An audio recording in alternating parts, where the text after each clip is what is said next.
Вітаем, даражэнькія, 23 траўня, субота. Вы глядзіце раніцу з Белсатам. У студыі Святлана Зеленковская, ну і я, Анатоль Шырвель. А пра што мы сёння пагаворым? Мы прыгледзімся да курсу долара, прагуляемся па парыцкіх вулках і даведаемся, пра што напісаў сваю першую пасля зняволення кнігу Павел Свярынец. Я падкрэслю, не першую ў жыцці, а першую пасля зняволення, так. А яшчэ мы прапануем паразважаць пра школьныя іспыты. Сёння ў Беларусі апошні званок прозвініць для многіх. Вось пачнуцца экзамены, спачатку выпускныя, потым уступныя. Карацей, дзяцей такое жыццё, экзамены, але нічога. Дарослае жыццё гэта яшчэ той іспыт. Але ці сапраўды гэтая сістэма іспытаў ацэньвае веду і ўвогуле, як яна працуе? Будзем разбірацца, вядома ж, з экспертам. А ў каментарах пішыце нам, як вы здавалі свае выпускныя іспыты. Ці адчувалі вы, што сапраўды ацэньваюць вашыя веды? Што вы памятаеце пра іх? І тут я задумаўся, як это даўно было. Ці ведалі вы свае экзаменацыйныя білеты загадзя? Я не ведаў. Бо некаторыя кажуць, што ў беларускіх школах калісьці бывала і такое. І звярніце ўвагу на нашае галасаванне ў каментарах да трансляцыі. Вось там вы у Ютубе так клік, і там такая апытаначка будзе. І яго вынік гэтага пытання мы абмяркуем недзе праз гадзіну з нашым госцем. Карацей, пішыце, дзяліцеся сваімі ўспамінамі. А мы пачынаем з іншай тэмы. У сакавіку гаспадары катоў і сабак пачалі атрымліваць паведамленні пра тое, што іх трэба зарэгістраваць. Сядзіш так, зарэгіструйце кота, і думаеш, гэта жарт першакрасавецкі ці што? Але не ўсім гэтае правіла падалося жартам, не ўсім яно падабаецца, таму давайте пабачым, што ўвогуле прапаноўваюць гэтыя новыя правілы беларусам, катам і сабачкам.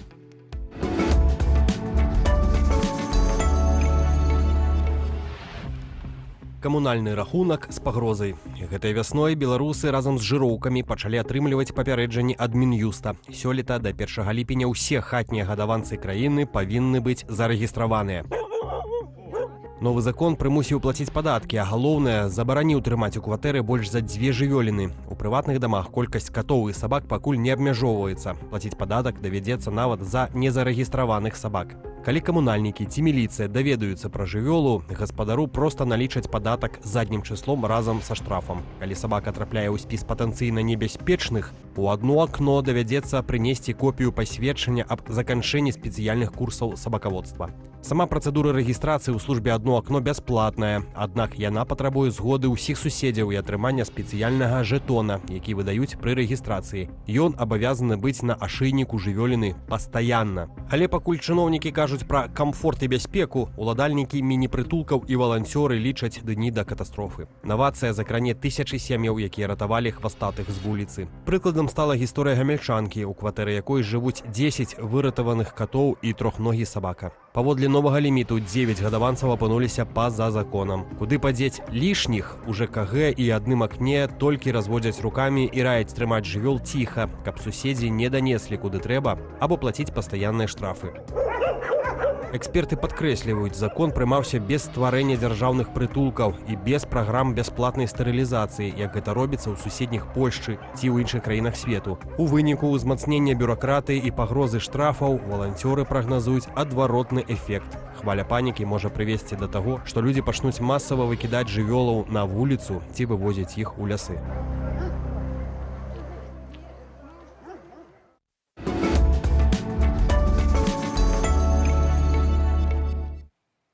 Здаецца, тут ёсць што абмеркаваць, і мы паспрабуем разабрацца з гэтымі правіламі разам з псіхолагам Кацярынай Кастрыцкай. Вітаем, спадарня Кацярына. Вітаем вас. Добрай раніцы. Ці знаёмы вам гэтыя новыя правілы? Абавязковая рэгістрацыя хатніх жывёлін, адмысловы падатак на сабак. Беларусы пакуль не спяшаюцца рэгістраваць сваіх выхаванцаў, гадаванцаў. Але цікава, як гэта працуе за мяжою, бо практыка рэгістрацыі жывёлін існуе ў іншых еўрапейскіх краінах. Так, у шмат якіх еўрапейскіх краінах рэгістрацыя жывёл існуе, і само па сабе гэта не з'яўляецца нечым дзейкім ці антысабачым. То бок пытанне не ў самой рэгістрацыі, а ў тым, навошта яна робіцца і як. То бок у нармальнай сістэме рэгістрацыя гэта перш за ўсё хуткая дапамога ў пошуку згубленых жывёл, гэта абавязковая вакцынацыя там, дзе гэта неабходна. Гэта статыстыка і гэта адказнае ўтрыманне. То бок нармальная дзяржава кажа, што мы хочам менш бяздомных жывёл і больш бяспекі. І ёсць, напрыклад, у некаторых краінах льготы для жывёл з прытулкаў і ці, напрыклад, стэрылізаваных. Але людзі адчуваюць, калі кантроль робіцца не дзеля дапамогі, а дзеля штрафаў і дадатковага ціску. І тады нават разумная ідэя, а яна не вельмі разумная, нават што дадышна колькасці ўтрымання жывёл, то яна пачынае ўспрымацца як чарговая форма кантролю без усялякай дапамогі. Ну вот сапраўды выглядае, што просто нейкая, не знаю, там правілы вось гэтай утрымання жывёл хатніх робяцца больш строгімі. Ну а ці варта увогуле дзяржаве ўжо быць такой строгай? Ці я ўжо просто падумаў, што з людзьмі разабраліся ў нас, а цяпер яшчэ катоў і сабак вось ціснуць на іх пачнуць разам з гаспадарамі. То ці варта дзяржаве быць такой строгай? Наконт колькасці жывёл гэта ўвогуле дзіч, таму што праблему безадказнага ўтрымання, напрыклад, не вырашае просты кантроль колькасці. Можна трымаць адну сабаку ці кошку і рабіць гэта нядбайна, а можна утрымліваць там 3, 4, 5 і рабіць гэта добра. І то бок гэтую праблему адказнага ўтрымання вырашаюць перш за ўсё за кошт адукацыі людзей, за кошт даступнасці ветдапамогі і за кошт кантроля развядзення. І калі проста ўзмацняць кантроль без стварэння сістэмы падтрымкі, людзі пачынаюць хаваць жывёл або пазбаўляцца ад іх, або не звяртацца па дапамогу. То бок калі утрымліваць жывёлу, напрыклад, ціха, то гэта значыць, напрыклад, не вакцынаваць яе, не стэрылізаваць і гэтак далей. Бо калі ты звяртаешся ў ветклініку, то зразумела, што ветклініка яе жывёлу рэгіструе. І ў выніку праблема не знікае, а проста сыходзіць у цень, і сітуацыя становіцца толькі горш.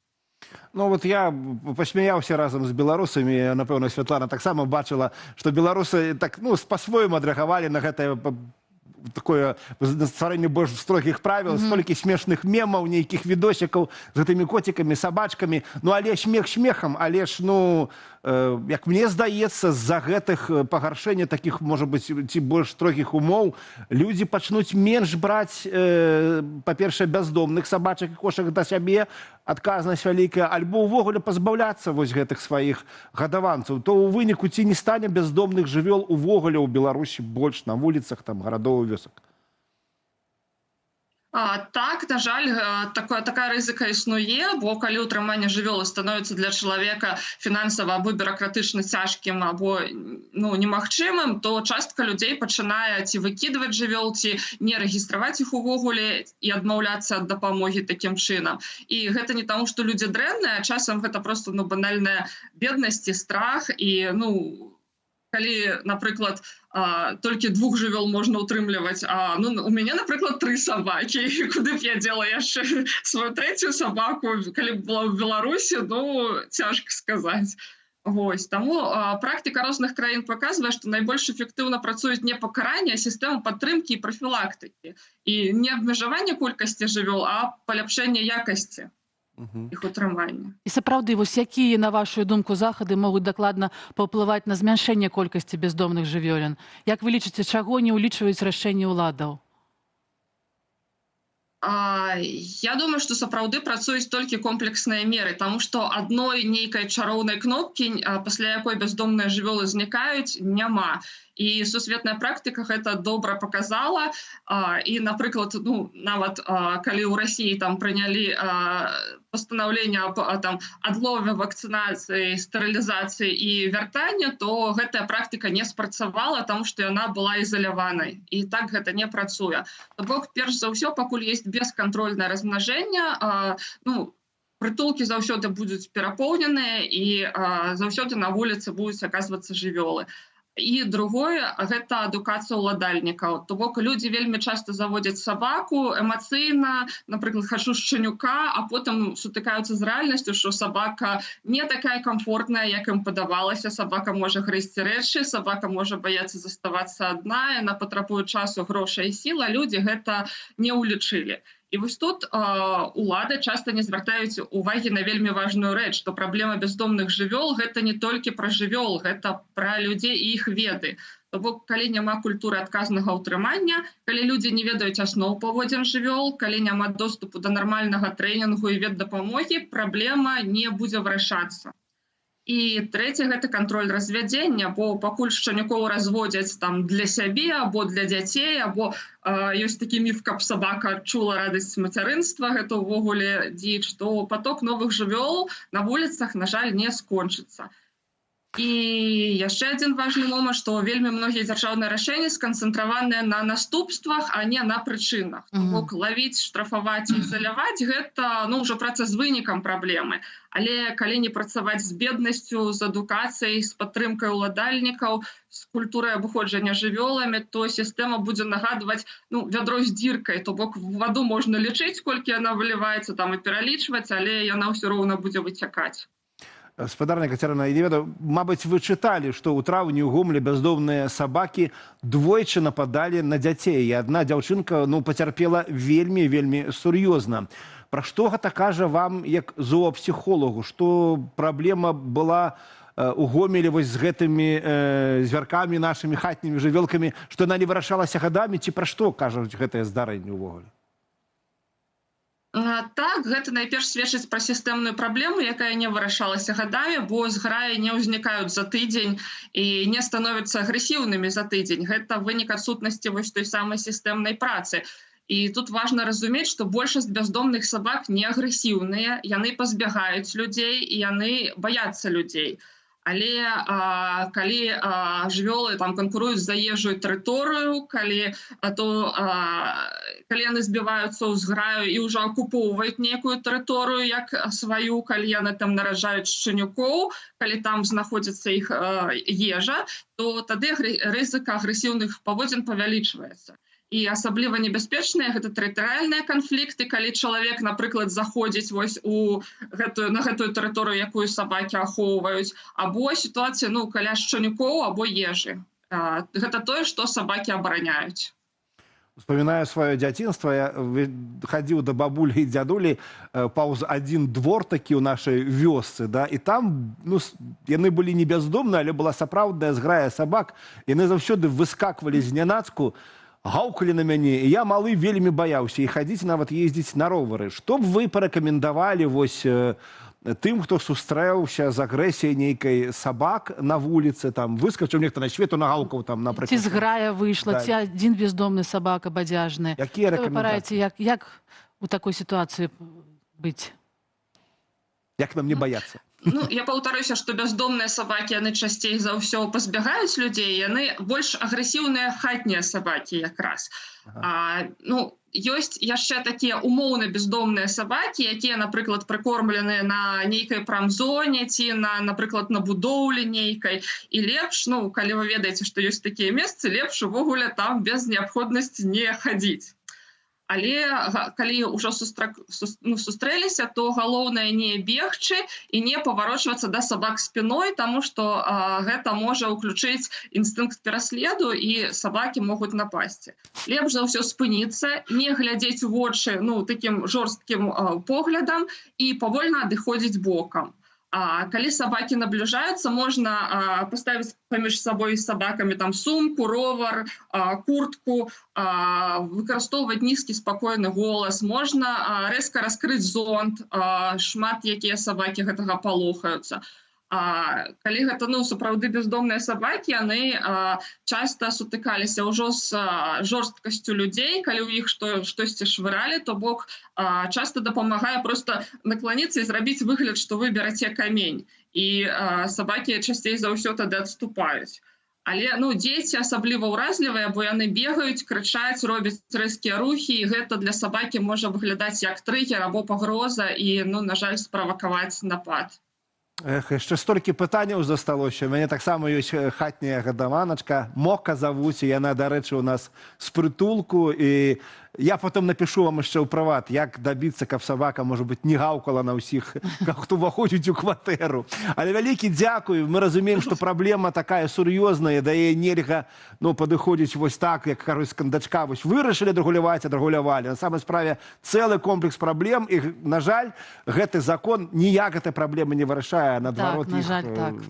Як бачым, павялічвае вастрыню праблем. Шчыра дзякуем, што знайшлі час для нас завітаць.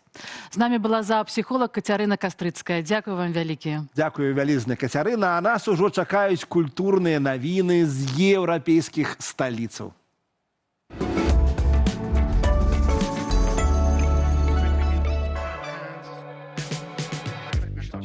Хаатычныя пырскі фарбы, якія каштуюць як некалькі прыватных самалётаў ці востраў у акіяне. Цалкам верагодна, калі гаворка ідзе о працах Джексона Полука. На аукцыёне Крыстіс у Нью-Йорку ягоную карціну нумар 7А 1948 прадалі за рэкордную цану – $181 мільён. Усяго ж за вечар аукцыён сабраў больш за $1 мільярд. Рэкорды таксама паставілі працы Марка Ротка, Жуана Міро і Канстантына Бранкузі. 157 million. А цяпер крыху магіі. Легендарны цырк Ранкалі святкуе 50-годдзе. З моманту заснавання трупа здзейсніла шматлікія гастролі не толькі па Нямецчыне, але і ў замежжы. Цыркавое шоу паказвалі ў краінах былога СССР, а таксама ў Аўстрыі, Даніі, Бельгіі і Амерыцы. Цырк Ранкалі – чароўнае месца, поўнае паэзіі і магіі. Некалькі гадоў таму трупа Ранкалі цалкам адмовілася ад выступаў з жывёлінамі. Замест іх на манежы размясцілі галаграфічныя трохмерныя выявы. Так што цяпер гледачы могуць убачыць сланоў і коней без шкоды для фаўны. Трэба быць асцярожным, каб не прапусціць таго, што адбываецца ў свеце. Я ведаў, што праблема з жывёлінамі стане актуальнай. І шмат гадоў таму я сказаў, што ў Ранкалі не будзе жывёлінаў. І яшчэ адна навіна ўжо з глыбіні акіяну. За мінулы год навукоўцы адкрылі больш за 1000 новых марскіх відаў. Сярод іх акула-прывід, сімбіятычныя чарвякі, каралы, крабы і марскія вожыкі. Некаторыя істоты знайшлі на глыбіні больш за 6,5 кіламетраў. Даследаванні праводзіла міжнародная арганізацыя Ocean Science Alliance.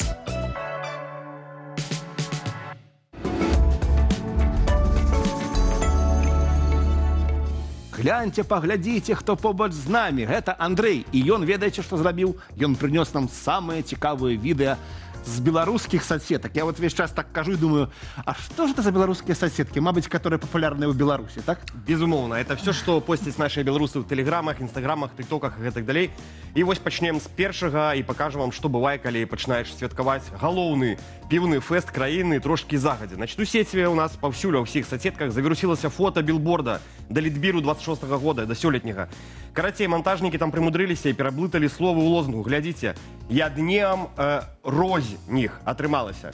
Значит, это хорватско-украинская мова. Так, а гэта беларуская, и просто вот такі крэатыв, люди в захаплении массово плодзяць мема. Это было выпадкова. Але бачыш, назву літбір не пераблыталі. Вот. Просто на монтажы ўжо неяк неправильно по колерах подобрали, и атрымалася так, что в комментариях теперь жартуют, что феста піўны, і вось калі читаешь гэты надпіс, такое адчуванне, что сам уже нібыта троху сербанул. Под конец феста. Знаешь, как это выглядало так? Да. Пошли буквы ставить. Да, у самім аккаунте літбіру шчыра показали самі гэты фейл і прызналіся, што перад тым, як потрапіць на вуліцу, он прайшоў 100 узгадненняў.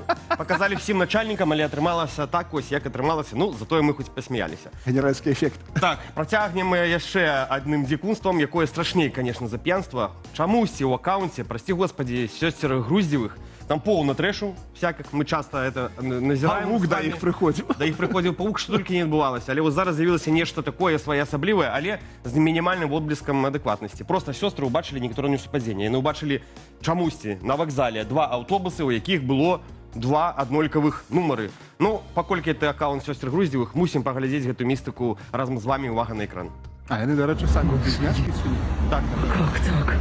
яны ще і так шчыра здзіўляюцца. Как так? Как? Здесь 5-5-5. Там, карацей, нумары все пяцёрачкі. Наши гледачы добра это бачаць. Е. 5-5-5 заказной. А здесь... Але вось гэты голас спадарства, который як быццам бы містычны. Просто люди побачили два аднолькавых нумары і пры гэтым... Я трошки ім Дві зайдрошчу аднолькавых іх... груздзевых і два аднолькавых нумара. Во, да-да-да. Я трошки ім зайдрошчу іх здольнасці. Так шчыра ўсё мы здзіўляцца. Боже, гэта аўтобус? Это же Беларусь. Это 555. Добра, едзем далей. Мы часта бачым, як моладзь, і не толькі, здымае усялякія модныя, новамодныя тренды, відэа у прыгожых культавых месцах, каля знакавых будынкаў, і гэта далей. З'явіўся тренд цяпер у тиктоках, дзе пад песенку своеасаблівыя людзі пачынаюць своеасабліва здымаць тренд, паказваюць сябе сваю прыгажосць і гэтак далей. І вось адна з карыстальніц прыдумала зняць гэтае відэа сабе проста ў Менску каля вакзалу. Але не зрабіла для самой сябе эту засечку, што яна робіць гэты тренд у Беларусі, дзе своеасаблівыя парадкі апошнімі гадамі і гэтак далей. І вось давайте паглядзім на сам гэты тренд і чым ён скончыўся, хаця вы, напэўна, здагадваецеся. Увага на экран. Спадзяюся, з ёй усё добра. Ну вось такі тренд, вот так вот покрутиться на камеру, показать свою прыгажосць, и зрабіла на гэта каля вокзалу. Сейчас за нами приехала милиция и выписала нам штрафы. Вот она цена трендов. Поставьте лайк этому видео хотя бы. Цікава, колькі штраф? Невядома, але лайк можете поставить на дзяўчыне, а яшчэ і нам. Ставим лайки, бедная девочка. Цудоўна, і ставьте нам таксама лайки, вельмі рады, І вельмі сэрцайкі, і яшчэ званочак цісніце, і сардэчкі тыц-тыц-тыц-тыц падчас эфіру. Нам гэта вельмі прыемна бачыць, і гэта ўплывае на тое, што нашу праграму бачыць больш людзей. Так, і ботаў можа нават мы заклічым да свайго эфіру. Працягнем, значит, ёсць шмат всяких забаўляльных транспартаў. Значит, караблі по Беларусі на рэках, можна по лесе покатацца. Можна на старых турыстычных аўтобусах, ну, збольшага толькі па вялікіх гарадах. Раней, калі не памыляюся, у 60-х можна было лётаць на самалёце больш за 60 унутрыбеларускіх было рэйсаў, можна нават патрапіць было з Менску у Івенец можна было лятаў самалёт. З Менску на Менскае мора. З Менску на Менскае море, но просто валёт или самолет. І яшчэ шмат. Ты просто не ведаеш, якія тады дарогі былі. Да. Ёсць там за межамі фунікулёры і гэтак далей. Але цяпер у Менску ездзіць своеасаблівы, вельмі файны аўтобус, у якім я б, напрыклад, сам з задавальненнем бы праехаўся, урваўся б туды просто з двух ног. Просто паглядзіце на такую атмасферу і паслухайце, увага на экран. Гэта Менск. Ну вот и уявляйте, садитесь вы в свою адзінку, ці які там вы любіце. Света, на якім ты аўтобусе зазвычай каталася там па Менску? На метро. На метро, ну ладно. Вот. А я ў 32-м вот так один раз. 32-й, з Маліновкі кудысь. Там, короче, медуніверсітэта, там студенты нейкія афрыканцы, дзе нас зашли з такой колонкой, было падобна. Адзінае, што не хапае ў гэтым відэа, што тут абавязкова мусіць была бы быць нейкая... Міліцыя, а па-другое, бабця, якая заўсёды говорила, закройте окно, а то дзьме. Да. Ладно, на меня яшчэ пытанне ёсць. Мы сёння пра іспыты, пра экзамены, ці памятаеш ты, Андрейка, як ты здаваў экзамены, хотел сказать, в садочку, у школе, ладно. У школе. Недавно ж было, так? Было недавно, годов 15, тому 17, может быть. Ну і як яно?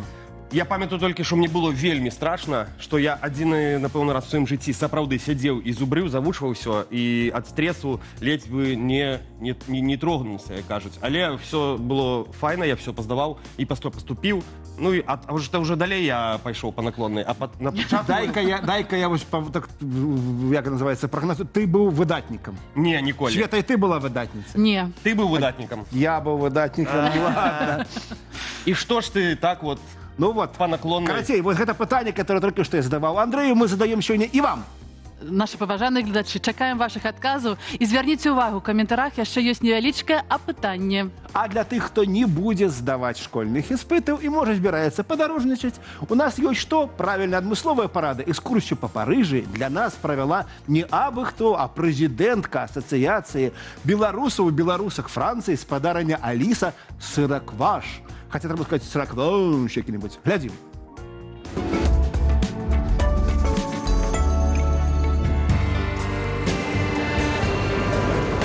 Я прапаную зайсці абавязкова зайсці у склад 59 Рывалі. Знаходзіцца ў самым цэнтры Парыжа на шатле.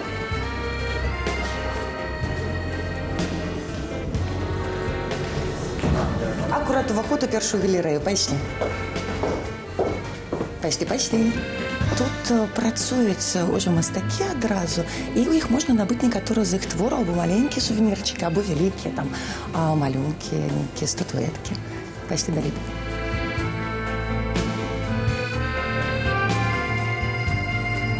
В 20 годзе Гаспар де Лануэ, адзін з тых, хто адкрыў гэты склад мастацкі, ён падтрымаў вельмі беларускую рэвалюцыю ў 20-м годзе. І ён зрабіў такі перформанс, перайменаваў некаторыя плошчы вуліцы самастойна у вуліцы Марыі Калеснікавай, Веронікі Цыпкала і Святланы Ціхановскай. А потым мы з ім звязаліся, ён запрасіў сюды, высветлілася, што гэта такая знакавая культурніцкая фігура. І мы потым тут ладзілі выставы беларускага пратэснага мастацтва і канцэрты ў падтрымку Беларусі.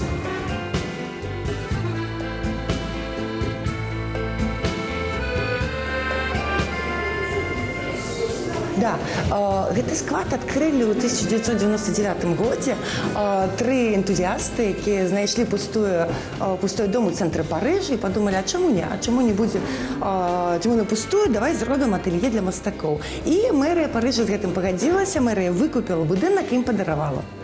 Вось такая саксес-сторыя. Ён дагэтуль існуе, гэта асацыяцыя гэтым займаецца і плаціць толькі за камуналку.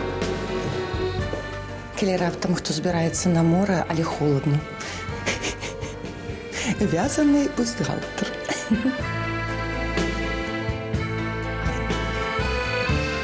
Мастакі адразу працуюць, і можна каляць ціхонечка, ім не перашкаджае, глядзець, як яны працуюць.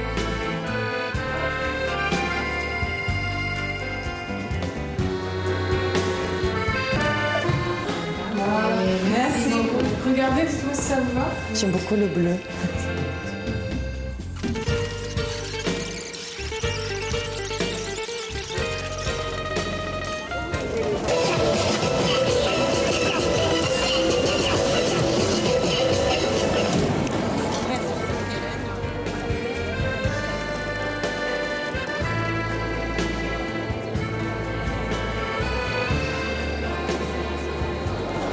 Ёсць шмат месцаў, дзе можна добра пакушаць, але ёсць сецівыя рэстаранчыкаў, які называюцца бульён. І там можна дёшава і сердзіта вельмі добрую традыцыйную французскую кухню пакушаць. Гэтыя бульёны гэта былыя сталоўкі для працоўных Парыжа.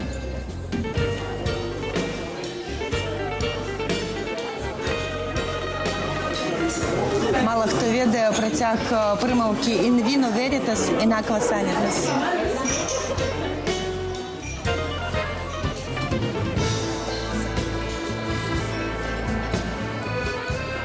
Камамбер у мёдзе.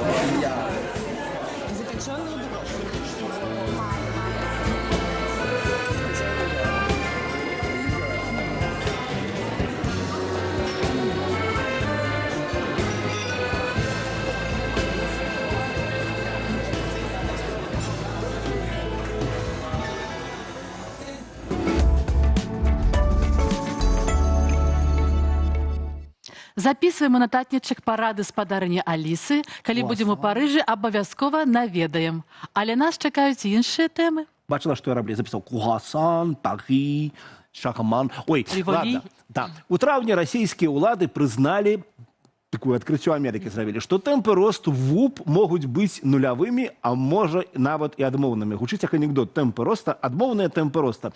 Да, замедлілись тэмпы падзення. І нам стала цікава, як паўплывае гэты факт на беларускую эканоміку. Бо, на вялікі жаль, беларуская эканоміка моцна звязана з эканомікай Расіі. Разбірацца будзем разам з галоўнай рэдактаркай «Плану Б» Вольгай Лойкай. Вітаю, Воля. Вітаем вас у нашай студыі.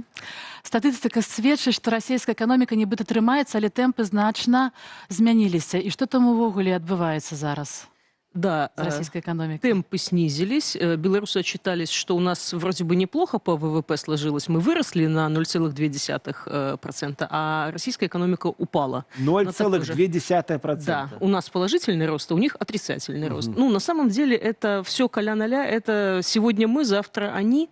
Да, это вот очень легко поменяться местами. Чакай. Давай все-таки поможем глядачам не путаться в понятиях. Адмоўны рост, это что такое? Як это? Як это расці можна ў іншы бок? Гэта робяцца горы, но не так, што? Ну, объемы снижаются, да. Вот иногда объемы снижаются, но мы же слово «снижаются» не используем, да, все... Мовный рост. Да, поэтому... Альтернативный ноль. Альтернативный ноль, да. Как Лукашенко лучше всего сказал про НПЗ российские, это же они в какое-то ненормальное состояние пришли, да. Ну, вот мы же не можем сказать, что их разбомбили, да, а это одна из причин отрицательного роста в Российской Федерации, потому что только Россия думала, что мы сейчас на выросшей нефти хоть немножко заработаем, да, там у нас Ормузский пролив перекрыли, и мы сможем что-то продавать дороже. Ну, а тут выяснилось, что продавать нечего, потому что до четверти нефтепереработки оказалась в ненормальном состоянии, как сказал Лукашенко. Ну, то есть просто... Санкції працюють, українські удари працюють, все працює супроть російської економіки. Але здавалося, у 23-24, от ми со Світою так само це зауважили, у Росії буцім би було б, ой, ну клас, на самій справі, ви що там, війна війною, а економіка росте, да, санкції нам, значить, ми не зауважаємо, у нас же є Китай, у нас же є Індія, а зараз як би просіли. І отримається, не адаптувалася, ні халера. Это как с той курицей, которая без головы еще какое-то время бегает, да? Вы должны оценивать потенциал, а не то, что в моменте она лапками перебирает, да? Есть санкции, есть фантастические бюджетные расходы, которые экономика России просто не может вынести долго, да? Это все помнят фантастические выплаты погибшим российским солдатам и те, кого зазывали на контракты. Да? Ну, правда, вот уже по Ульяновской области в 20 раз снизили в начале выплаты за погибших. Да? 20 раз? С миллиона в начале до 500 тысяч, а сейчас уже до 50 тысяч. Да? Ну, то есть вначале начали экономить на... Все, региональная девальвация життя россиянина. Региональная экономика не выдерживает таких бюджетных расходов. Да? Если вначале не хватает на мертвых, потом не хватает на то, чтобы платить за заключение контракта, а потом мы такие, слушай, мы еще автобусы хотели покупать. Какие автобусы? Зачем нам автобусы? Ну, тут не до автобусов сейчас. Да? То есть бюджетные расходы просто не выдерживают той нагрузки, которую вот взяли на себя. Да? Отчувание, что скоро и на гробы не будет хапать. Ну, так вот с этого начинают, да, вначале на мертвых. Вот Татарстан уже сказал, что у них выплаты были фантастические за заключение контракта. 3 миллиона российских рублей. Для региона это фантастическая сумма. Ну, все, уже 800 тысяч, да, совершенно внезапно. Все, бюджетные деньги заканчиваются. Вначале на солдат, потом почти сразу на технику, и вот уже наше машиностроение имеет проблемы. И сельхозмашиностроение, и вообще весь гражданский сектор машиностроения. Просто потому, что бюджетные деньги закончились. А ці можа у расійскай эканоміцы адбыцца нейкі эканамічны цуд? Вот мы верим у цуды. Ну, как бы теоретически что-то может случиться, да, но на всякий белый лебедь тут находится черный лебедь, да, потому что про нефть только они успели сказать, что, ребята, вот там выросло все, да, уже там не 30, уже вот 70 долларов за баррель. А нет, не получается, да, слишком много факторов неопределенности, и в лучшем случае можно компенсировать этого черного лебедя, сделав его там, ну, там, серым, приятно серым. Я тут так сказал, что типа я верю в цуды. Я, конечно, верю в цуды, але я не верю, что нечто доброе будет с российской экономикой. И в сувязі з гэтым мяне ёсць занепакоенасць. А что ж будет с белорусской экономикой? Потому что, ну, как бы там живут шмат людей, якія нам патрэбны, якіх мы любим. То с белорусской экономикой так звязанной с Россией. Что будет? Ну, в лучшем случае... опять вырулить? Слушайте, ну, смотря что считать за вырулит. Да, мы вот выруливаем 30 лет, а потом оказывается, что мы больше чем вдвое отстали от Польши, да. Ну, в целом мы вырулили, да, никто не скажет, что мы прям утонули, да. В этом, собственно, особенности экономического роста, да. Ты на себе их очень хорошо чувствуешь, когда в плюс, а в минус ты долгое время не чувствуешь, а потом в какой-то момент просыпаешься и понимаешь, что почему-то ты вдвое беднее, чем твой сосед через границу. А где мои шнурки? Их продали. Ну, да. Купить корм собачку. Как-то так. Ну, слухай, я, до речі, от, весь час здивляюся тому нейкому наївному фону такому, який завсюди існує ось у коментаторів, які коментують не ти, коментують економіку білоруську, не ведаючи глибин. Звичайно, гэта росіяни. Ой, Лукашенко 30 годів викручився. А я так і думаю, що він там де викручився? Колькі разів було у нас девальвація? Рази 3 чи 4.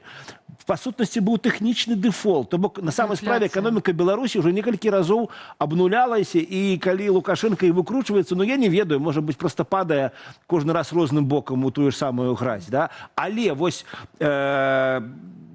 мы бачым усе прыкметы хуткай стагнацыі, хуткага нейкага калапсу, хуткага нейкага крызісу. Вось курс долара сябе паводзіць нейкім чынам странна. Здаецца, павінен долар даражэць, а ён дзешавее. Што адбываецца?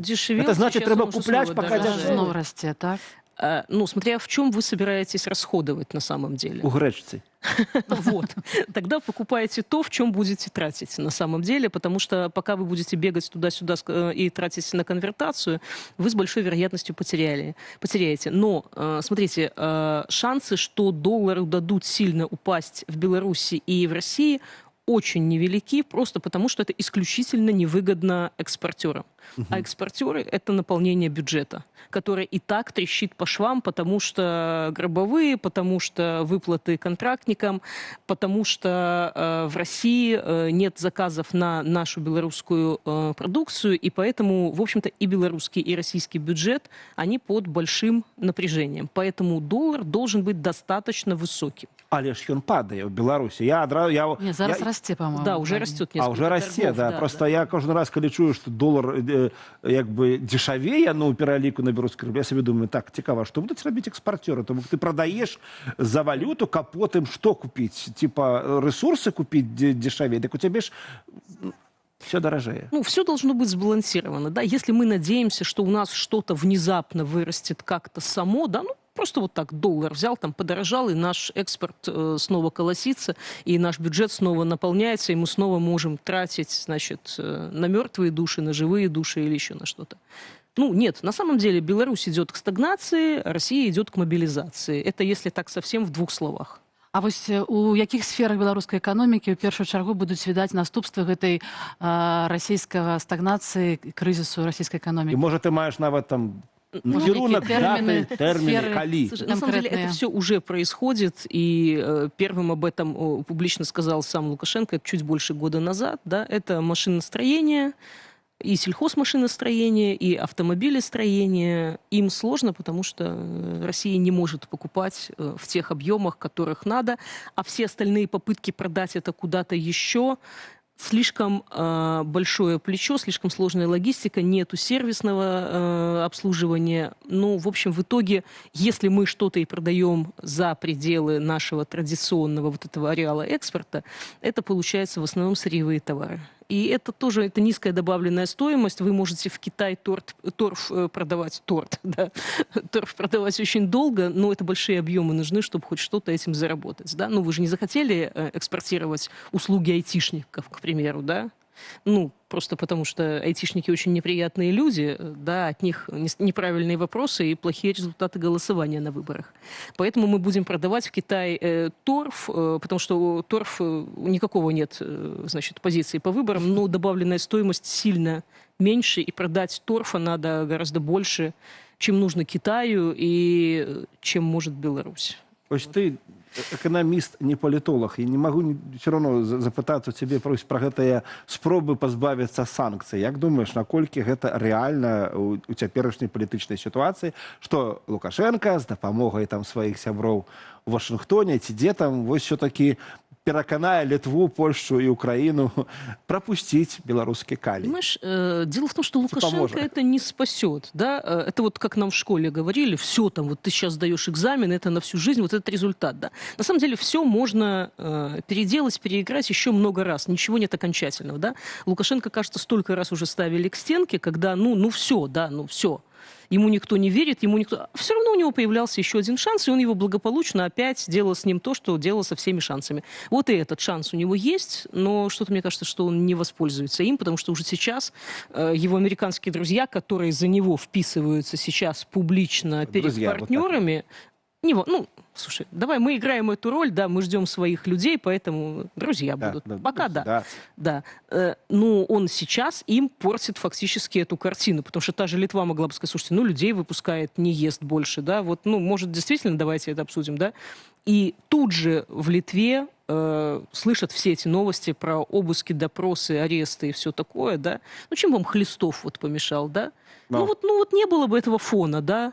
И подумали, может, действительно людоед перевоспитался, может, действительно, слушай, ну, транзит нам действительно выгоден, а деньги действительно, мы бы там в фонд Украины что-то, ну вот...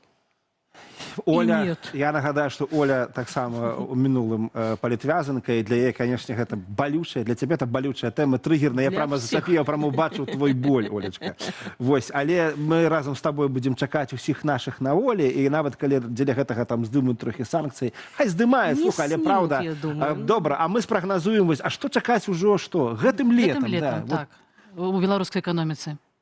А замедление меньше процента, рост меньше процента, так и пойдем вот так вот.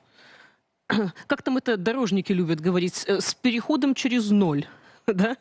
Когда то чуть-чуть в минус, то чуть-чуть в плюс, но без... Ты зауважишь, вот лимон взял, за лето стал на 1% меньше. Что простому человеку от гэтага, як мы зауважим гэтые наступствы в житті? Слушайте, ну, замедлится рост доходов, к примеру, да, он будет, но вот инфляция где-то может ускориться немножко, ну, вот как-то так, что-то, может быть, просядет по привычным товарам. Ну, опять, это если ничего плохого не случится, да. Резко плохого такое. Ну, прям да. Потому что, когда наши белорусские власти сейчас говорят о лебедях, почему-то все упоминают черных лебедей, да, и Турчин об этом говорил, и другие. Вообще-то есть и белые, но на это они вообще не рассчитывают. Я так понимаю, что этого сценария фактически нет, потому что непонятно, невозможно даже теоретически описать, что должно случиться, чтобы это прям вот хорошо стало, да? Ну, исчезла Россия. Ну, вот это прям сразу... Это провели линию демаркационную по усходней мяжи. Ну, как-то так, да, потому что сейчас, ну, действительно, российская экономика тонет, и нас действительно затягивает, потому что привязка около 70% по экспорту – это очень много. Калі тоне вялікі тапелец, маленьким лепш не приближаться, бо потягне за собой. Ну что ж... Дякую вам вялікі, што завіталі да нас і распавялі нам пра беларускую і расійскую эканоміку. А я нагадаю, у нас у гасцях была галоўная рэдактарка выдання «План Б» Вольга Лойка. Вельмі люблю, калі Вольга да нас прыходзіць, ну, але час адправіцца ў наш пацар па Парыжы.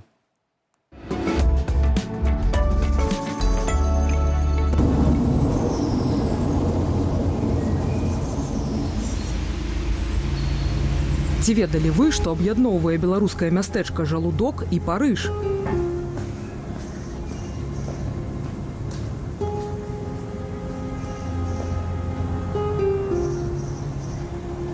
На парыжскіх могілках Пэр-Ляшэз турысты часцей шукаюць Шапена ці Джима Моррысона.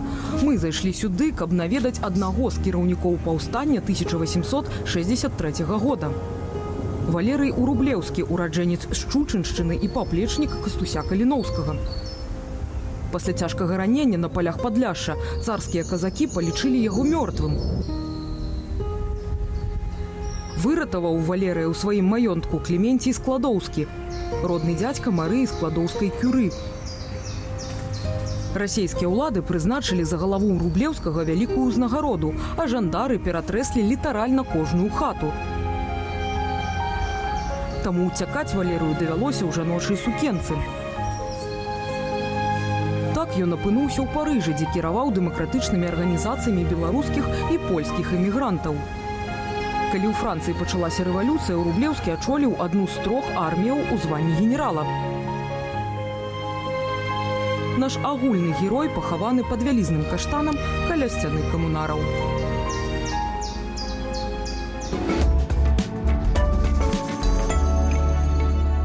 Як кажуць, хорошыя прыкметы здараюцца ў нашай праграме. Як толькі з'явіўся Андрэй, значыць, што будуць каментары, вашы каментары пад нашай праграмай.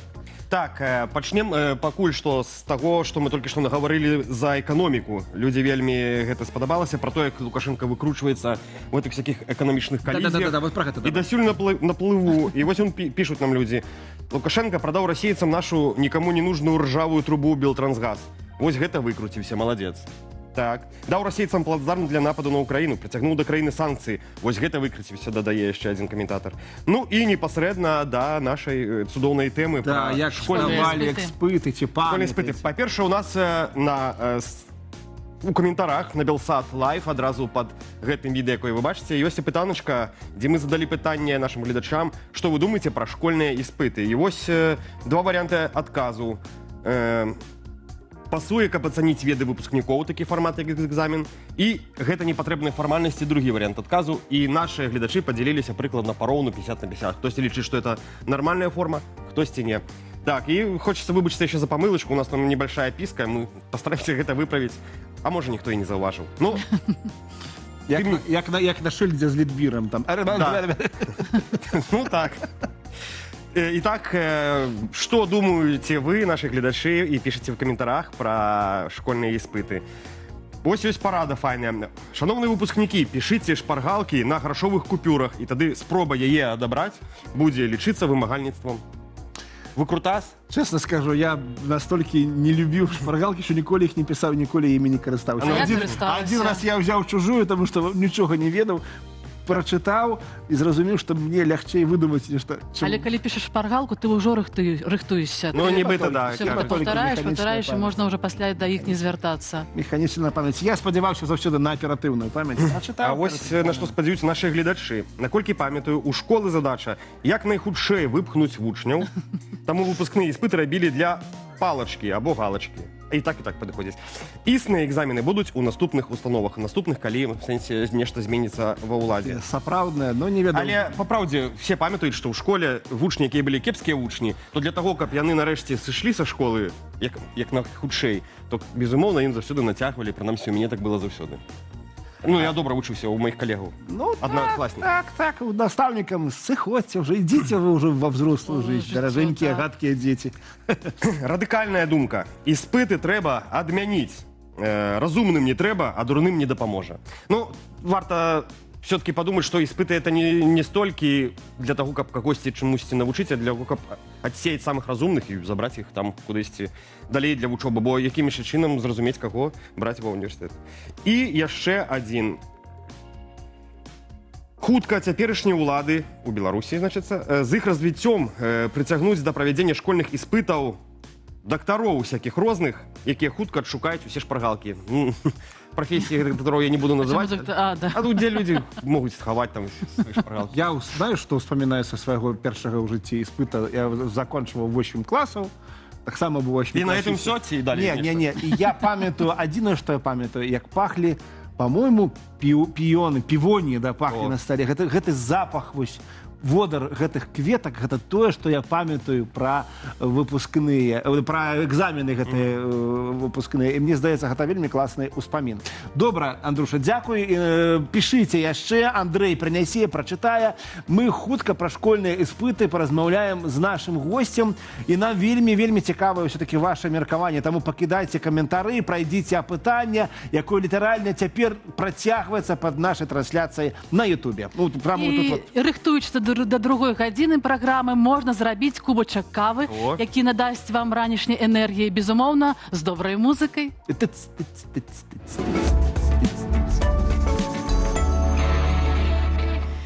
Тінь на моєму ліжку лежав, те впіймала я. Тільки ніч не тримала, ніч нічого не значить. Залишитись разом і втекти від людей, чи згорати кожен раз.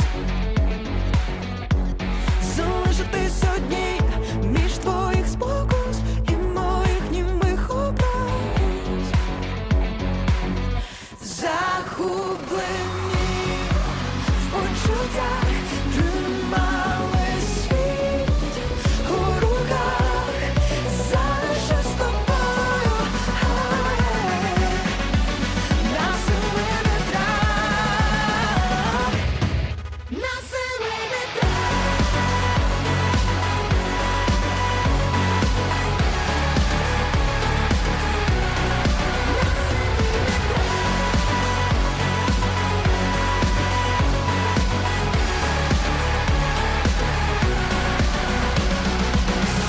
Розсипали все, починали із нуля.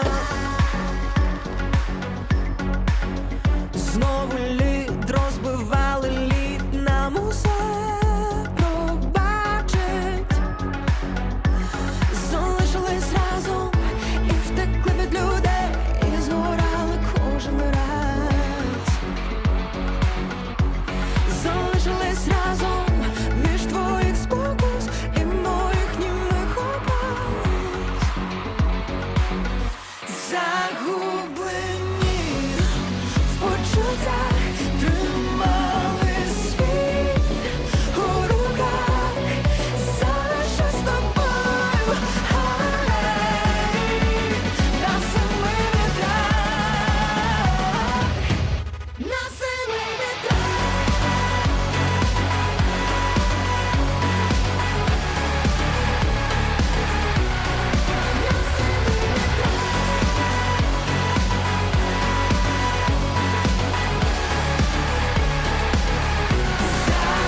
Вы глядите «Раніцу з Белсатом». Анатоль Ширвель и Светлана Зеленковская у студии. Вось мы тут, вось мы там. І я нагадаю, вашыя каментары сёння павінны быць пра выпускныя школьныя іспыты. Ці сапраўды яны ацэньваюць якасць нашых ведаў? Ну і, мне здаецца, нашмат цікавейшае пытанне, як здавалі гэтыя экзамены вы? Дарэчы, калі будете пісаць адказ пазначне, калі ласка, год, калі вы здавалі экзамены, так у нас можа атрымацца такі сацыяльны эксперымент, невялічкае даследаванне пра школьныя іспыты. А вось чалавек, якому мы зараз перададзім слова, дакладна здаваў іспыты вельмі добра, таму сёння ён распавядзе пра навуку і навукоўцаў. Сергей Бесараб у нашай студыі раскажа нам зараз нешта цікавае.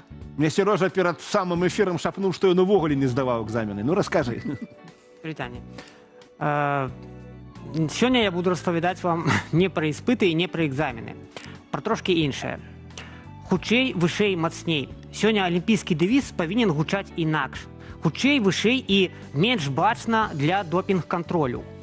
Прафесійны спорт ператварыўся ў закрыты турнір фармацэўтаў. Але ў гэтым годзе ілюзія сумленнага спорту нарэшце зробіцца непатрэбнай. Ужо заўтра, 24 траўня, у жывым эфіры стартуюць Enhanced Games, ці гульні палепшаных.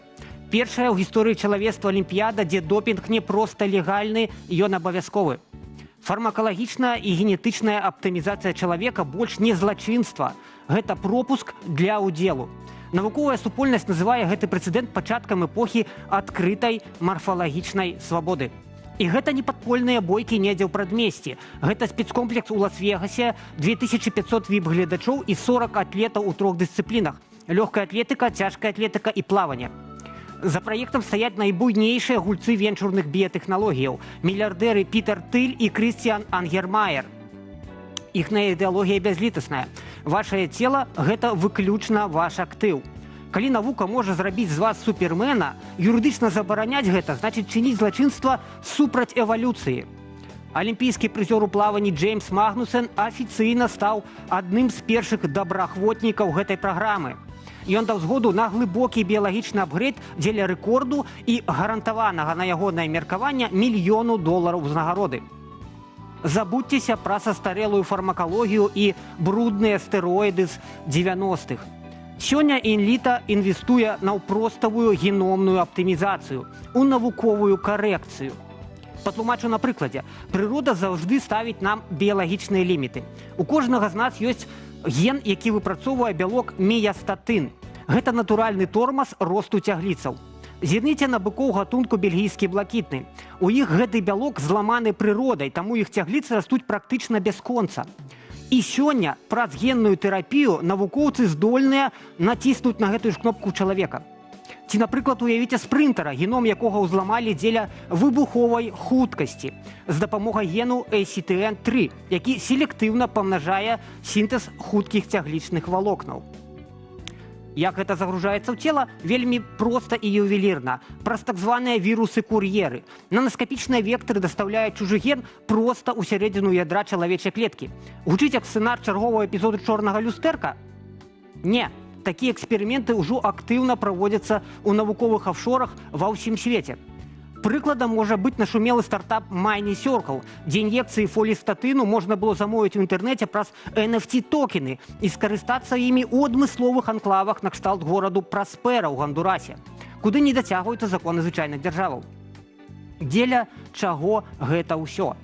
Галоўная мэта венчурнага капіталу увогуле не мае дачынення да лёгкай атлетыкі ці рэкордаў бегу. Enhanced Games – гэта элегантны інструмент узлому бюракратыі і абыходу законаў.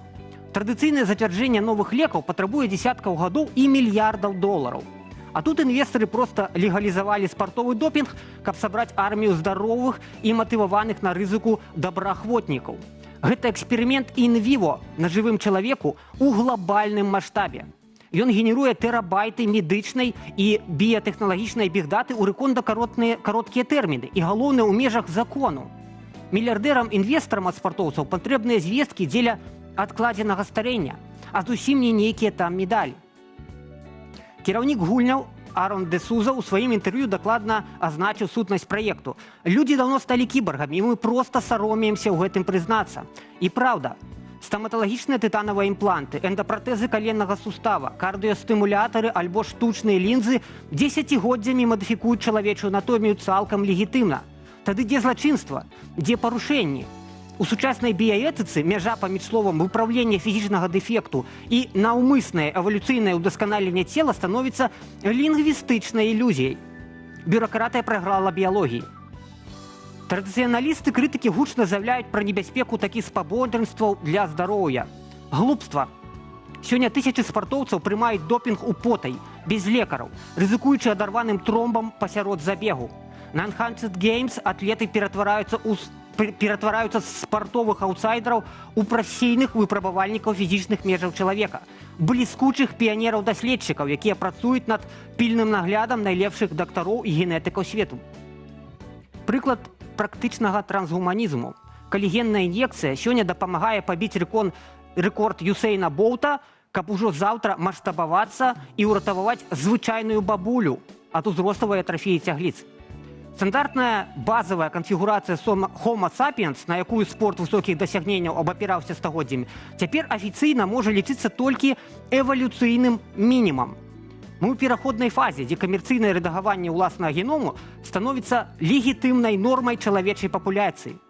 Вы вельмі хутка зменіцеся, каб быць хутчэйшымі, вышэйшымі і хацелася б, каб разумнейшымі. Да сувязі. Дзякуй вялікі, Сергей. Ты вельмі захапляльна распавядаеш пра будучыню і пра навуку. Вельмі цікава. Я таксама задумаўся, ось якая будучыня нас чакае, але ладно. Хуткая будучыня, размова пра школьныя іспыты ў нашай праграме. І перад тым, як мы яе пачнем, давайте згадаем, якія правілы здачы экзаменаў у гэтым годзе.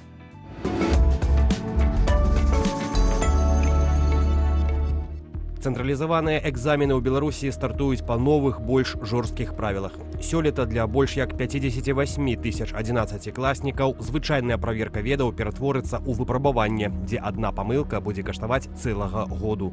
Галоўная змена — ўвядзенне мінімальнага парога для атэстата. Каб атрымаць дакумент аб адукацыі ў чэрвені, школьнік мусіць набраць на CE не менш за 3 балы. Калі выпускнік атрымае 1 ці 2 балы, атэстат яму проста не выдадуць. Пераздачу дазволяць толькі ў жніўні. І нават калі ён здасць гэтую пераздачу на выдатна, дакументы ў ВНУ падаць ужо фізічна немагчыма. Прыёмная камісія да таго часу зачыніцца.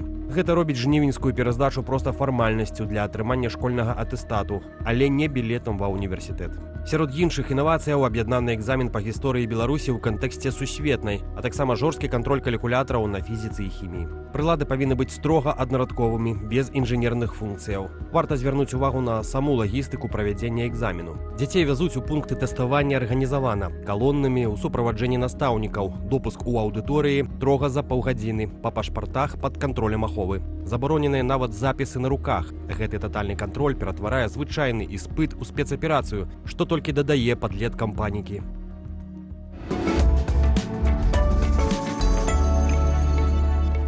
Шчыра падтрымліваем тых школьнікаў, якія рыхтуюцца да здачы экзаменаў. І прапановваем сёння абмеркаваць, ці патрэбны яны ў тым выглядзе, у якім існуюць вось гэтыя экзамены. Падтрымае размову намеснік прадстаўніка па нацыянальным адраджэнні ў галіне адукацыі і навукі аб'яднанага пераходнага кабінета Андрэй Лаўрухін. Вітаем, спадар Андрэй. Вітаем, спадар Андрэй. Спачатку давайте агучым... Доброй раніцы. Да, давайте, у нас тут была такая пытанка, мы зараз агучым вынікі гэтай пытанкі. Мы пытались у людей, школьны экзамен, гэта фармальнасць, ці рэальная ацэнка ведаў, ці патрэбныя, ці не патрэбныя, так. І вось як размеркаваліся адказы. Прыблізна 60% удзельнікаў пытання сказалі, што ну так, экзамены патрэбныя, яны рэальна ацэньваюць вынікі, і 40% сказалі, што не, экзамены не патрэбныя, бо гэта няма нічога такога звязанага з рэальнасцю, гэта проста вось нейкія тэсты. Вот так. Як вы пракаментуеце гэтае пытанне, гэтыя адказы, і ці згодныя вы з тым, што з меншасцю, дадзім слова меншасці, згодныя вы, што экзамены нічога не даюць, ці наадварот вы на баку меркавання бальшыні, якая кажа, што ну, экзамены патрэбныя, яны там нешта там адлюстроўваюць?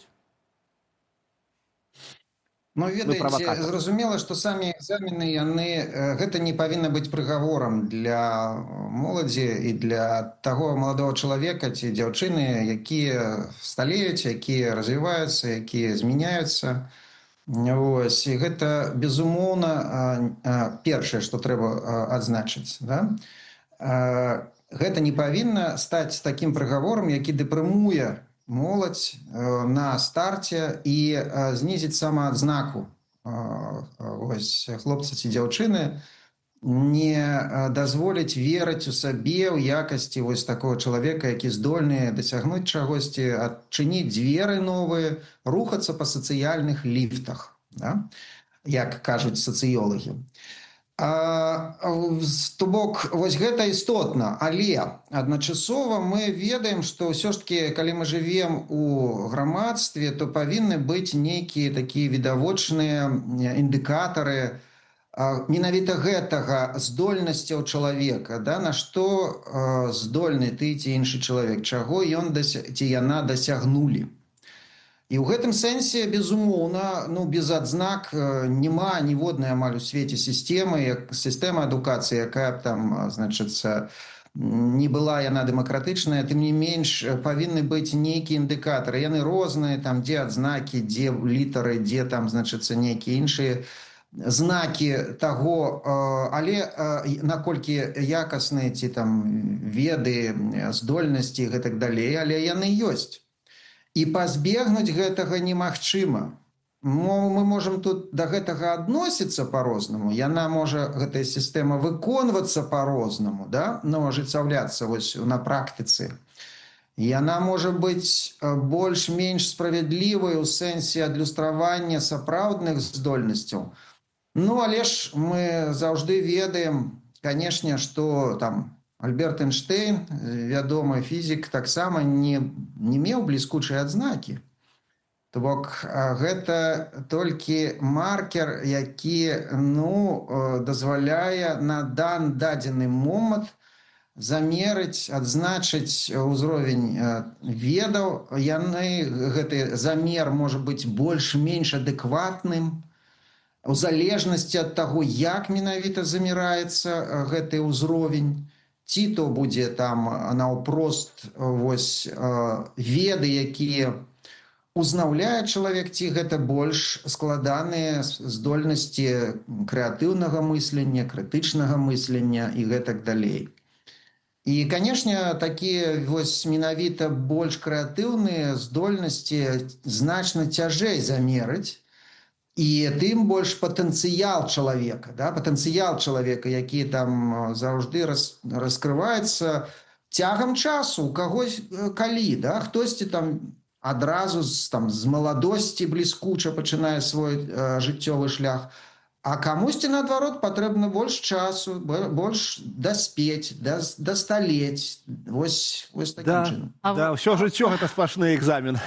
А вось скажыце, калі ласка, ці справядліва, што менавіта вынікі С і ЦТ становяцца вырашальным фактарам пры паступленні ва ўніверсітэт? У адрозненне, напрыклад, ад амерыканскай сістэмы, дзе камісія ацэньвае сярод іншага грамадскую актыўнасць вучня, яго матывацыйны ліст. Ну, давайте зараз суем. Так, безумоўна, гэта таксама вельмі істотна. Маецца на ўвазе грамадскія кампетэнцыі, здольнасці, там, звязаныя з тым, наколькі вы інтэграваны ў грамадства, наколькі вы сацыяльна эмпатычныя, што вы там рабілі. Ну, вось давайте уявім, зараз уведзена будзе гэта такая, значыцца, такія індыкатары. Значыцца, што туды могуць, напрыклад, увайсці, да? Колькі разоў вы былі ў ваенна-патрыятычных лагерах? Колькі БПЛА вы, значыць, вырабілі ці там засвоілі ведаў, да? Колькі пісем ананімных вы напісалі на патэнцыйных ворагаў радзімы? Жах які. І гэтак далей. Разумееце, да, што ў сённяшняй Беларусі грамадская актыўнасць гэта менавіта тое, што дзяржава перахапіла і стварае з гэтага, канструюе вось такіх паслухмяных грамадзян, якія мусяць выконваць на падставе ваенна-патрыятычных лагераў, ідэалагічнай апрацоўкі, яны канструююць гэтую актыўнасць. І таму, дзякуй Богу, што не ўключана зараз у такім маштабе, як у Злучаных Штатах Амерыкі, ці нейкіх дэмакратычных дзяржаў, гэты чыннік у якасці аднаго з тых, на падставе чаго бяруць ці не бяруць ва універсітэты, ведаеце? Вось. То бок, у умовах здаровага грамадства дэмакратычных краін, канешне, гэта істотна.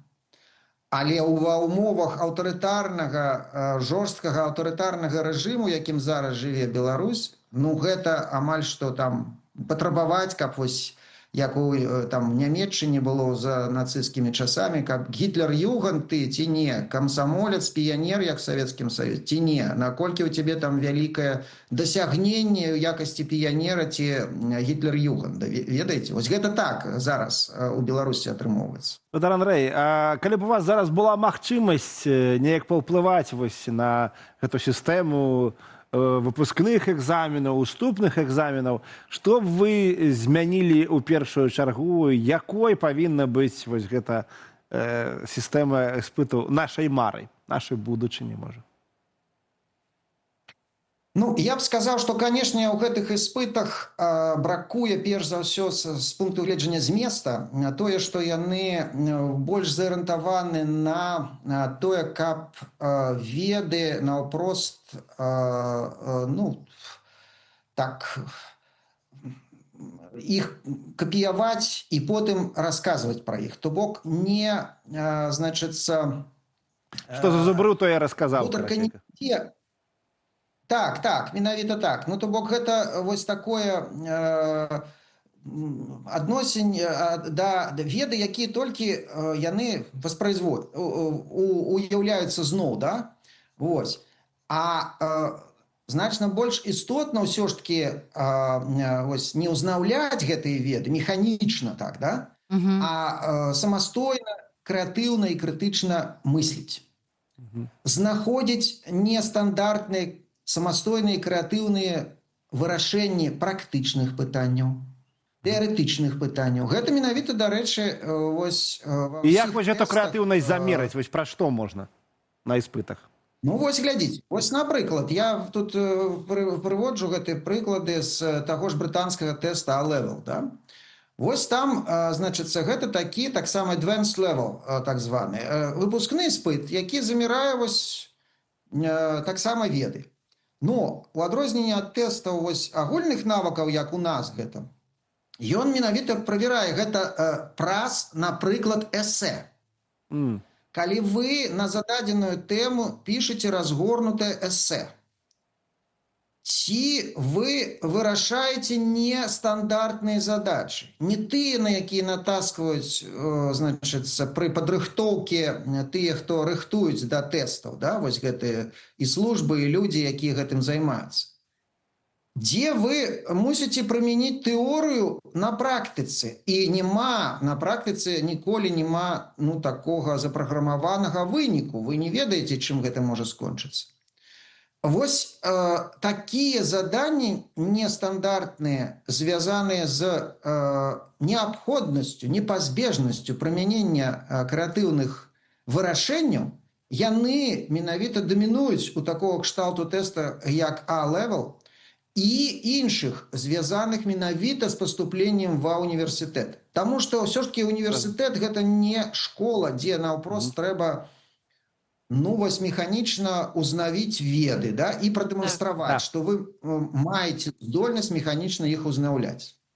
Дзякуй вялізна. Я зразумеў з таго, што вы расказалі, што незалежна ад таго, ці хутка прыйдуць да нас гэтыя іспыты будучыні, трэба дзецям, школьнікам, маладым людзям вучыцца не толькі нешта ведаць, але і вучыцца думаць, быць крэатыўным, творчым і разумець, дзе гэта можна прымяніць у жыцці. Дзякуй вялізна. Дзякуй, вялікі спадар Андрэй.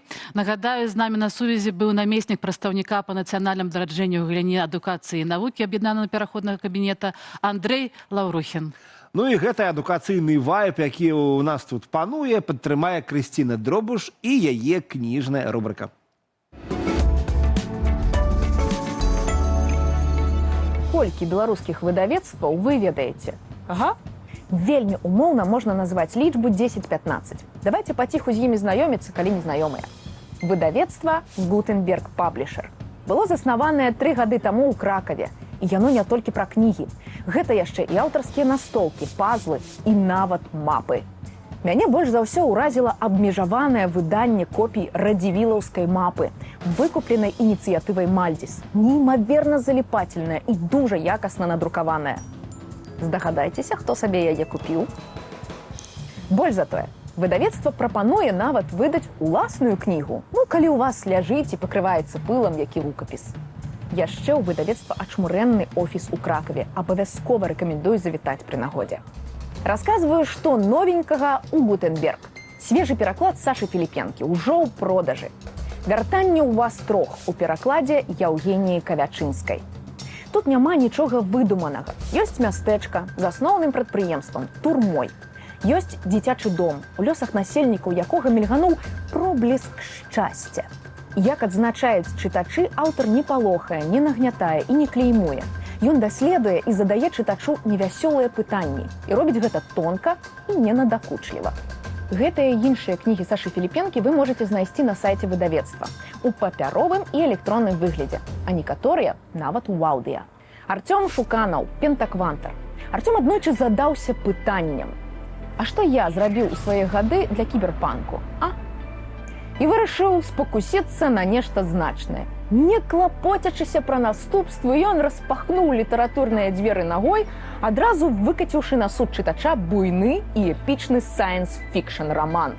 Жывы і сучасны, тэхнічны і хардкорны прыгодніцкі беларускі пост-кіберпанк, напісаны чалавекам для людзей. Як піша адзін з чытачоў, тут няма смутку і безнадзейнасці. Ёсць надзея і кібер-ВКЛ. Ад мора да мора.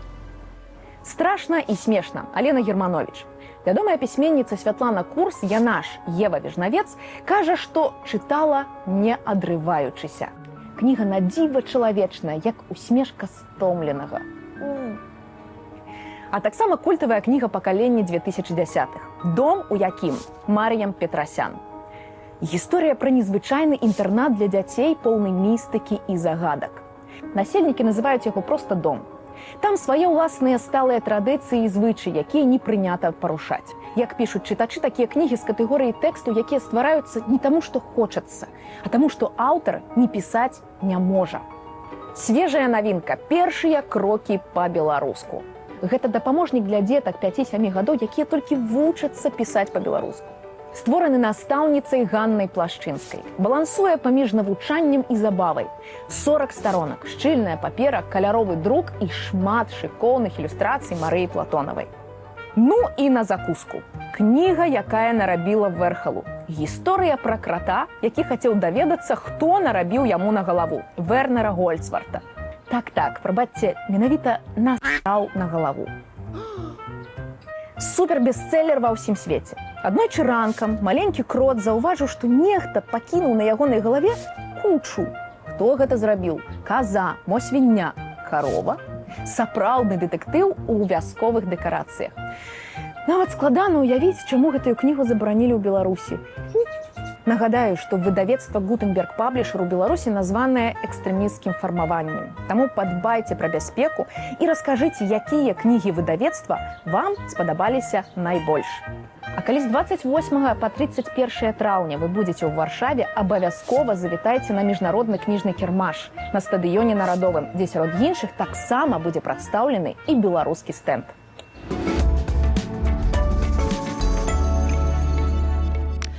Як заўсёды, вельмі цікавая падборка кніг. Дзякуй, Крысціна. Вот знаходзіць чалавек час кніжкі пачытаць, а я аж зайздрошчу. Ну, але мне здаецца, што наш наступны госць сваёй кнігай таксама хутка трапіць у рэкамендацыі Крысціны. Побач з намі, паглядзіце, хто палітык, пісьменнік, журналіст Павел Сявярнец. Вітаю, Павел, вітаем вас у нашай студыі, ужывую. Вельмі прыемна бачыць вас і радасна. Ну, як вы здагадаліся, гаворка пойдзе пра кнігі, а калі дакладна, то пра новую кнігу Павла. Да, которая написана, як бы тут анансавалі, першая кніга Павла, ну, маецца на ўвазе першая выпушчаная пасля зняволення, да. А вось кніга называецца «Беларусь – гэта святое». І там чытач знойдзе дзесяткі малюнкаў беларускіх храмаў. І мне вось цікава, як вось вы памятаеце ўсе гэтыя храмы, ці што, як яны выглядаюць? Вы же стваралі гэта ў няволі, гэтую кнігу, гэтыя малюнкі? Так, у няволі гэтыя храмы нават на вокладцы. Магу сказаць, што па памяці дакладна кожны з гэтых храмаў намалюе хіба што штучны інтэлект. Але мне дасылалі паштоўкі, і я стараўся выбіраць той ракурс, тое асвятленне, якое б зрабіла храм больш ці менш эфектным. У мастацкай школе ў Віцебску я все-таки навучаўся, у нас была там і архітэктура, і перспектыва. Таму гэта спатрэбілася ў турме, калі давялося маляваць для свайго сына. Гэта вельмі па-хрысціянску уносіў сваё разуменне святла у кожны выяву храм. А я ведаю, што гэта яшчэ быў такі праект, як бы ліставання з сынам. Так і ёсць, так і ёсць. Аднойчы Францішак вельмі расплакаўся, калі матуля атрымала ліст ад мяне, а ён не. І мне гэта паведамілі і матуля, і жонка, і я тады вырашыў, што трэба рабіць нешта надзвычайнае. Ну і пачаў маляваць. Першая была царква Сынкавічы для сына, ну а пасля я ўжо ўзяўся, трэба маляваць штотыдзень. Францішак сам пачаў маляваць у адказ, это быў такі пэўны абмен думкамі, пару гадоў пакуль не забаранілі, таму што абачылі, такая выстава прайшла у Варшаве. Ах, у Варшаве! Все, ніякіх лістов з малюнкамі было. Тое, што паспеў, вось яно якраз такі ў кнізе. А што яшчэ апроч малюнкаў гэтых, што там у кнізе? Цікавага ў кнізе, так, пра што? У кнізе да кожнага малюнка дадаецца выслоўе. Акрамя таго, што подпіс, які гэта храм, то яшчэ і выслоўе. І таксама вершы. З выслоўямі было цікава. Волечка, як пачала атрымліваць гэтыя малюнкі, она проста публікавала іх спачатку ў Фейсбуку, а затым выдала ў Кроплі Бай, это хрысціянскай краме, паштоўкі з гэтымі выявамі і выслов'ямі з маіх лістоў. Пайшло. Я бачыў, пасля гэтыя паштоўкі заходзілі ў турму, в калонію, для іншых мне паказвалі, перадавалі, вось што ў нас ёсць. Ну, файна. Пасля яна зрабіла з гэтага календары. І тут ужо стала зразумела, што, ну, мусіць, трэба будзе выдаваць кніжку. Ну, а вершы, у турме пісаў вершы, але выпусціць іх на волю, пераслаць родным не было магчымасці, таму што вершы таксама банілі, любы ліст з вершам проста знікаў, і мне даводзілася 2 дзесяткі вершаў, якія вось у гэтай кніжцы трымаць у галаве. Кожны аўторак я паўтараў гэтую 22 вершы на памяць, таму як толькі выйшаў, перапісаў адразу, бо ўсё забіралі, на выхадзе забіралі абсалютна ўсё. Зато цяпер вы падрыхтаваныя да любога публічнага выступу, як аўтар кніжкі можаце верш чытаць. Ну вось вы заўсёды пішаце пра Беларусь, як публіцыст, як эсеіст, але і як чалавек, які прайшоў праз рэпрэсіі, турмы. І ці змянілася у вас адчуванне Беларусі пасля ўсяго зараз у гэты час, асабліва падчас вымушанай эміграцыі? Адчуванне Беларусі ў турме абвастраецца. Ты адчуваеш, што гэта табе не хапае. Ну гэта, як бы это страчаны рай. Вось Беларусь это страчаны рай, у які мы хочам вярнуцца. У турме ты ацэньваеш так.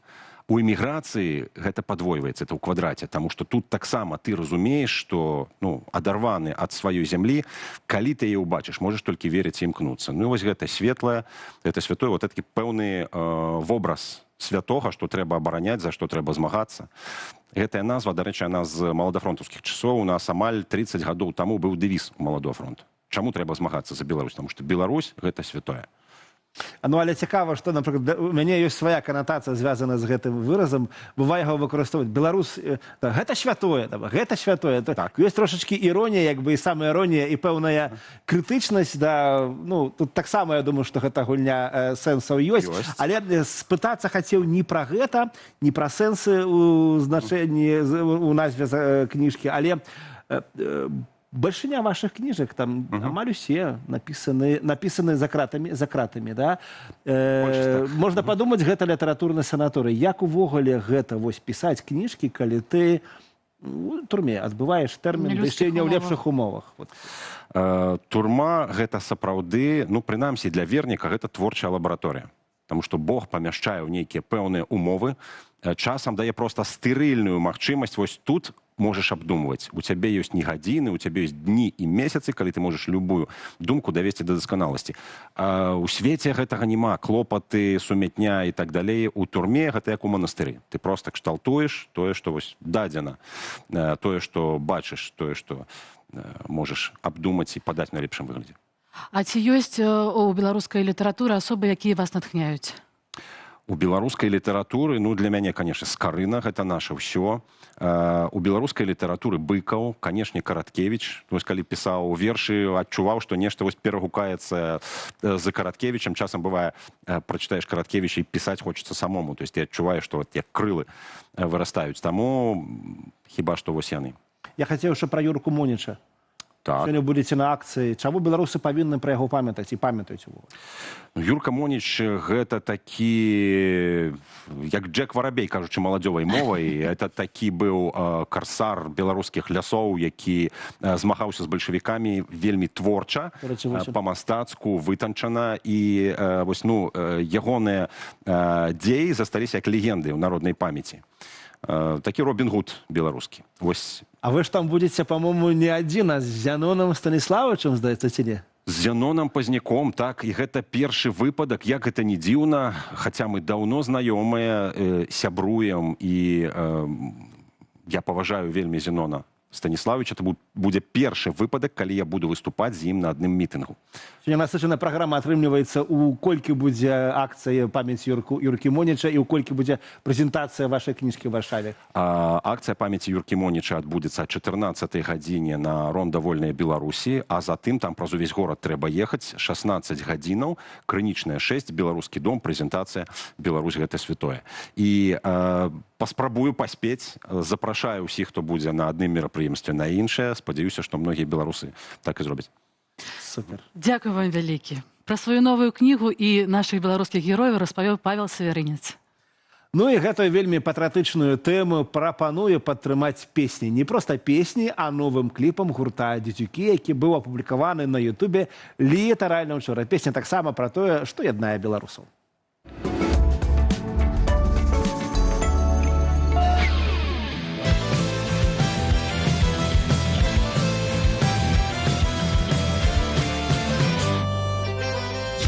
Больш няма трывогі, мы ляцім наўстрым.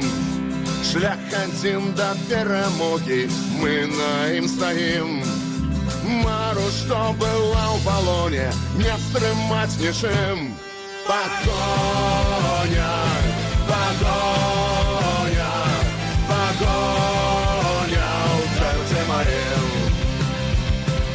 Праз гады і перашкоды верай мы гарым. Гэта сэрца насалода, гэта нас усім. Наша песня нас бароніць і гучыць як гімн. Пагоня, пагоня, пагоня ў сэрцы маім.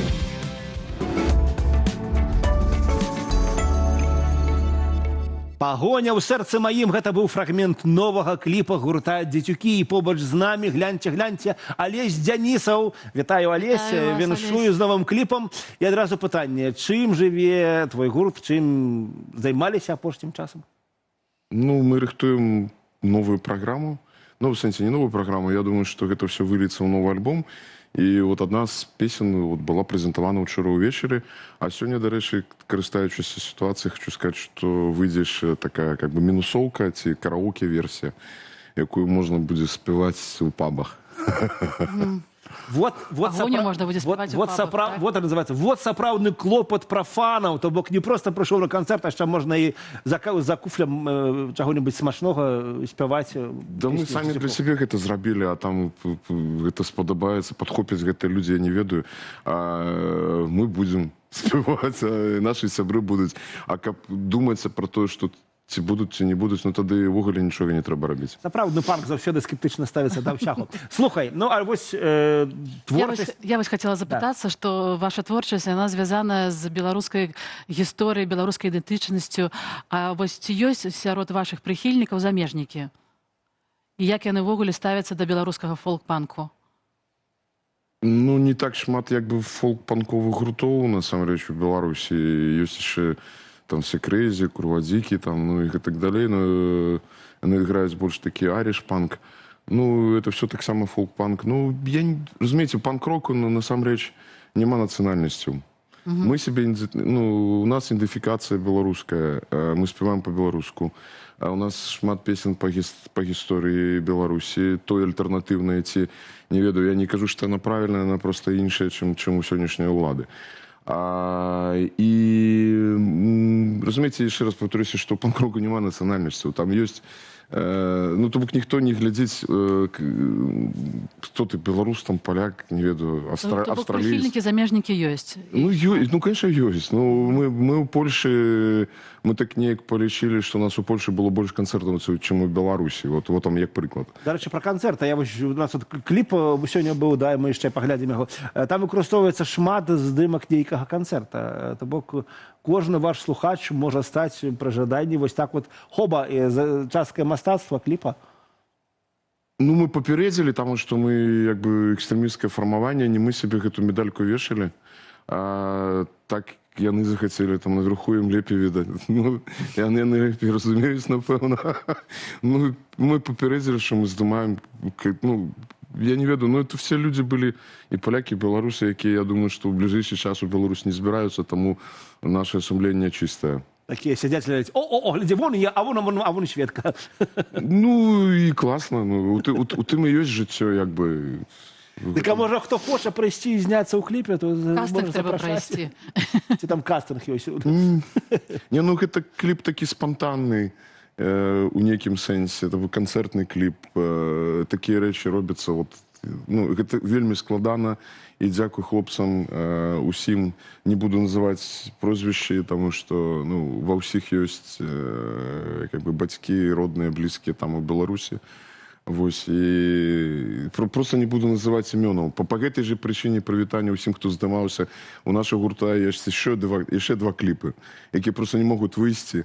І тому я кажу хлопцам усім, хто в Беларусі, ми про вас пам'ятаємо, тим сенсі, ці кліпи не вийдуть, каб вас не підставляти.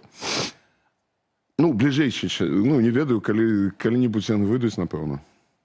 А може ви плануєте новий кліп, новий диск, які у вас плани? Ну, я вже казав, що, хоча за все, вот буде, ну, зараз, вот, як готується новий альбом, потиху, ну, ми якби ніколи не ставим какие-то задачи. Просто вот зараз прийшло, пішли нейкі песні, значить, ого, ну, значить, треба вот... Ну, продюсер же дедлайн нейкі ставить, то коли буде? Слухайте, наш продюсер Петрик Дуданович, ён складана подобны на продюсера. Ось. Ми, ну, якби, ну, не комерційний гурт, тому, ну, розумієте, коли продюсер стоїть на мерчі і починає потім його роздавати, то це так собі продюсерство. Слухай, це ще, до речі, про тематику творчості. 20-й прям бум був такий, ось, у 20-му, ну, який бум, у 20-му годі був некий бум, здається, там, білоруськості, всього такого, історія, білоруські пісні, кліпи, Няміга по-білоруську, все по-білоруську, Шаркунова по-білоруську. Ось, да. А що зараз? Чим тепер живе білоруська музика? Трошки не так стало. Где? Ну, вот и там, и тут. Ты ж ведаешь. Ну, то, что там отбывается, я ведаю, что там засталося шмат добрых, классных музыкаў, ну, у розных стылях.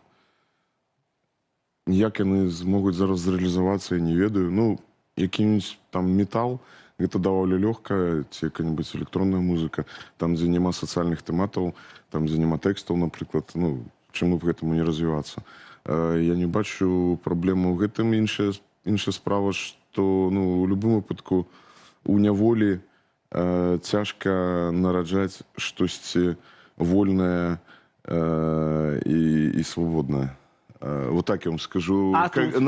Калі табе на горло надавілі, а я ведаю, мне один раз один человек в маске стал на горло коленом и сказал, я тебя буду убивать. Ну, разумеете, у таких умовах тяжко как бы ну, как бы адчуваць себя свабодным і цяжка штосьці ствараць. Ну, прынамсі мне. А вось тут у эміграцыі, як тут музыкі жывуць? Ну, тут свае праблемы. Ну, як музыкі жывуць? Усе па-рознаму жывуць.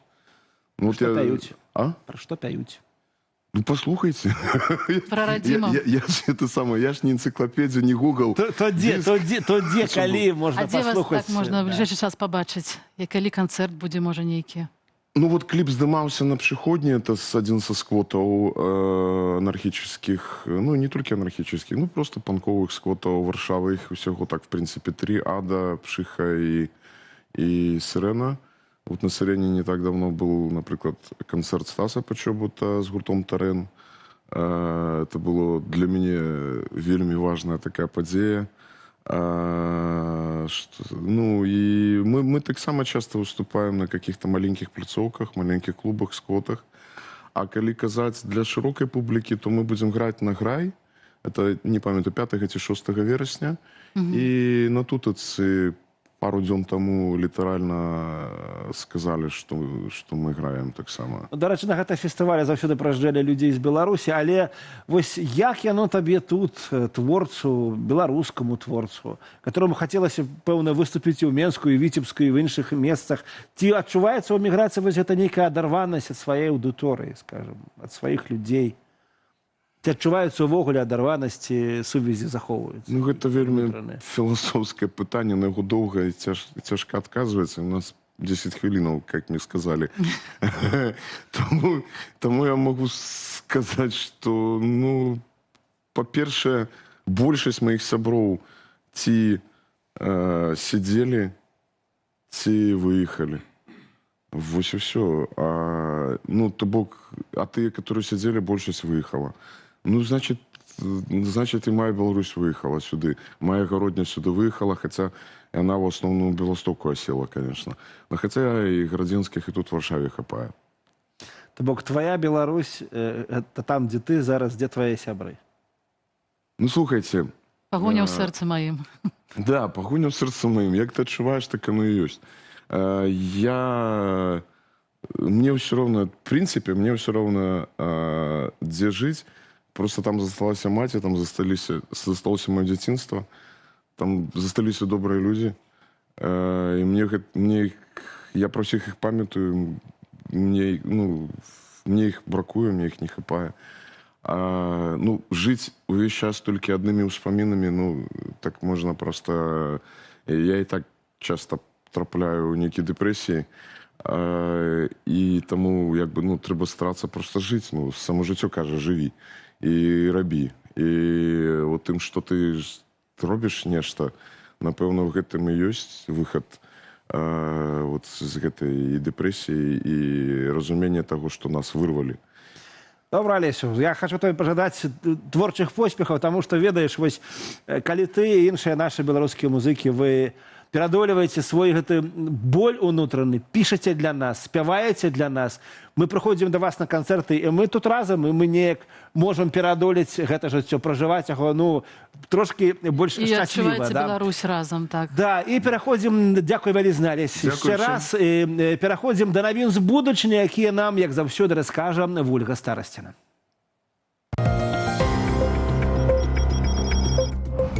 Яго завуць Шоці. Ён працуе ў краме ў паўднёва-нямецкім горадзе Покін, недалёка да аўстрыйскай мяжы. Таму і гаворыць па-нямецку з аўстрыйскім акцэнтам. Серву, вітаю, я робот і дапамагаю вам шукаць патрэбныя рэчы, што вам трэба. Замест бэджыка ў яго планшет з пытаннем, што вы шукаеце. Стварыла і навучае Шоці каманда распрацоўнікаў LabLand AI. Яго база паходзіць з Кітаю, ён прыязджае ўжо часткова сабраны і шмат што ўмее, але мы дадаём яму функцыяў, пашыраем яго магчымасці і фізічныя, і разумовыя. Пакупнікі не наракаюць. Вадка, у мяне зусім няма праблемаў з гэтым. Я не думаю, што ён кансультуе так добра, як чалавек, але ў цэлым усё абсалютна нармальна. Да такога трэба прызвычаецца, але гэта будучыня. А як рэагуюць калегі робата? Спачатку мы думалі, што ён жахлівы. Ён ідзе проста да цябе, спыняецца перад табой, і гэта было страшнавата. Але цяпер мы прызвычаіліся і нават вельмі радыя, калі ён падыходзіць. Цікава, што той самы Шоці ўжо выпрабоўваецца і ў іншай краме. Там ён іншая персона, гаворыць жаночым голасам. Hallo, ich bin die Schotti, ich darf dich heute durch den... Выходзіць, раніца ён кансультант у будаўнічай краме, а пасля обеду ветлівы менеджер у салоне сувязі. Ён можа змяняць персону, яго персону мяняем мы, але ён падладжваецца. Такіх кітайскіх робатаў можа купіць кожны, але галоўнае не проста паставіць яго на працоўнае месца, а зрабіць для яго разумнае праграмнае начынне. Робат можа замяніць нізкакваліфікаваных працаўнікоў, таму ў развітых краінах свету больш цэняць не тых, хто ў кароўнік працаваць прыязджае, а тых, хто можа рабатызаваць любую працу. Ну, ведаеце, хорошыя прыкметы яны навошта, каб яны збываліся. Вось хорошая прыкмета, зноў прыйшоў Андрэй, значыць будзе хорошо, будзе чытаць зараз ваши каментары. Так, давай. І пачнем з таго, падсумуем вынікі нашай пытанкі, дзе мы спыталіся пра тое, што вы думаеце пра школьныя выпускныя іспыты, як вам такі увогуле фармат. І большасць, 60% лічыць, што такі фармат пасуе, каб ацаніць веды навучэнца. Ну і, уласна, каля 40% лічыць, што гэта непатрэбны фармат праверкі ведаў. А я ўжо пра гэта казаў сёння ў праграме, дарэчы. Добра, што пішуць нашы гледачы наконт гэтых самых іспытаў. Піша нам адзін з каментатараў, гумар, дарэчы. А ўвогуле я чалавек просты. Здаў іспыт, забыўся прадмет і забыўся, як я яго здаў.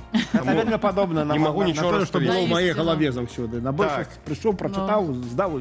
Пытаннічка, праспаць на іспыт і ледзь не спазніцца. Хто мае такое дасягненне, далучайцеся. Далучаюся і да вас. Адначе я праспаў дзяржаўны іспыт ва універсітэце. Так, але здаў. Мы однажды вот так вот у сне сдал. Одним дорогим человеком проспали экзамен, приехали, але нас пустили, мы сдали. Вось яшчэ жарт. Час выпускных іспытаў гэта калі моладзь пацягнулася ў цэрквы. Ну правда, няма больш веруючых людзей, чым дзе там в аэропортах, самалётах і вакзалах. А мне яшчэ падабаецца анекдот пра студэнта, типа: завтра экзамен ведаешь? Не, а что завтра? Японская мова. Завтра? Ну, в принципе, за ночь можно. Ну, это самая истинная студэнцкая правда. Галоўная праблема іспытаў — гэта стрэс і празмерны ціск, а таксама гіперадказнасць. Ну, правда, яно вельмі моцна паджарывае мазгі чалавека. Ну, а з іншага боку, у жыцці столькі іспытаў, што там пайсці здаць нейкія веды, гэта такое яшчэ. Гэта просто... Ну, это з вышыні пражытых табой гадоў ужо кажаш, а калі ты малады зялёны, вось і пішуць, што каб так моцна не давілі, то іспыты самі па сабе нічога дрэннага б і не неслі. Можа і праўда, а тут жа так все пушыцца. Дома трэба, в школе трэба, там трэба і паўсюль. Мяне дачка вось здавала недавно экзамен за 8 клас тут у Польшчы, і мы падышлі да гэтага вельмі акуратна, сказали: дачушка, як здасі, так здасі. Яна здала вельмі добра. Вот это правильное ставленне. Значит, і вось падсумуем это жартам. Значит, мусіць добра здаваць іспыты на месяцы, бо там усе прадметы ў 6 разоў простей. Лягчэй. На месяцы, да. На месяцы. Бесараб, пэўна, аўтар. Хто ж яшчэ это можа быць? Раней іспыты былі хутчэй такой агульнай праверкай ведаў. Цяпер сістэма ЦТ, цэнтралізаванага тэставання, пабудаваная так, што рыхтуюць менавіта да таго, каб гэты іспыт прайсці як квест і забыцца назаўсёды. Ну то праўда ж, напэўна. Гэта не глыбіня ведаў, а такое просто тест, хутчэй ўсё прайсці і амаль нічога не застанецца ў галаве. У тэатралцы былі складаныя іспыты? Не, увогуле у нас самае галоўнае было гэта, каб ты быў добры акцёр. Ну і дзякуй вялізны тады за каментары, даражэнькі. Дзякуй за тое, што глядзелі сёння раніцу. У завяршэнні мы пакажам, як бы не пакажам, а праанансуем вельмі класную рэч. Сёння гурт Нэві Бэнд і нашыя любімыя і пяшчотныя музыкі дадуць вялікі канцэрт у Варшаве. Наколькі ведаю, што засталіся лічаныя квіткі, таму беларусы спяшайцеся. 20:00, клуб «Прагрэсія», порцыя сапраўднай беларускай музыкі. На Юрку Моніча, а потым да Севярынца, а потым на Наві Бэнд. Вы глядзелі раніцу з Белсатам у студыі працавалі Святлана Зеленкоўска, Анатоль Шырвель, ну і, канешне, Андрэй Сульжыц. Ставце падабайкі, падпісвайце, каментуйце. Да сустрэчы! Да пабачэння!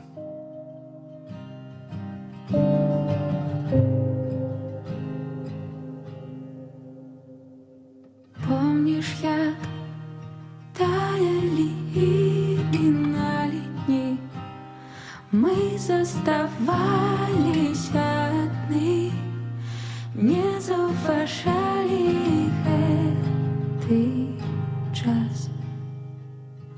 Погляди, як прачынаецца душа, чистыми кроплями у вачах. Я на цябе гляджу, адказ. Прабач за вятры туманы, незагоныя раны, за ўсё прабач. Няхай навальніцы мінаюць, я табе абяцаю, яшчэ трываць. Толькі ты бачыш мяне такім, як ёсць. Не ідэальныя крокасці сталі маёй адной сцяной. Далечы мы пасылалі маякі крокамі і кіламетрамі. Нас заплятала назаўжды. Прабач за вятры туманы, незагоныя раны, за ўсё прабач. Няхай навальніцы мінаюць, я табе абяцаю, яшчэ трываць. Прабач за вятры туманы, незагоныя раны, за ўсё мяне. Прабач за нястрымныя хвалі, што сябе не спынялі, за ўсё прабач.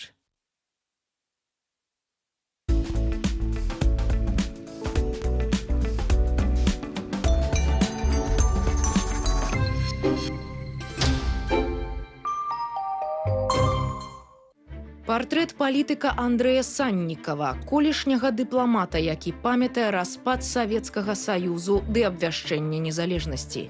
ЗША непакоіліся тым, што замест адной будзе створана некалькі ядравых дзяржаў. Мы не думалі, што Лукашенко небяспечны грозны чалавек. Таму мы прапусцілі гэта. Ніхто не чакаў, што ён захоча кіраваць вечна. О том, что заместитель министра иностранных дел Беларуси Андрей Санников подал в отставку, причем из-за несогласия с политикой Александра Лукашенко, появились несколько дней назад. Как дипломат я поступил непрофессионально, но здесь уже работали другие мотивы. Я считал, что в этой ситуации я не могу работать. Партрэт апозіцыйнага палітыка, які выступіў супраць дыктатуры Лукашэнкі. Рухнул Советский Союз! И рухнет сегодня диктатура Лукашенко!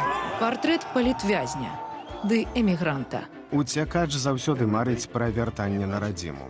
Я думаю пра гэта кожны дзень. Мне дапамагае думка, што я дыпламат, бо я выконваю гэтую працу, нягледзячы на сваю адстаўку.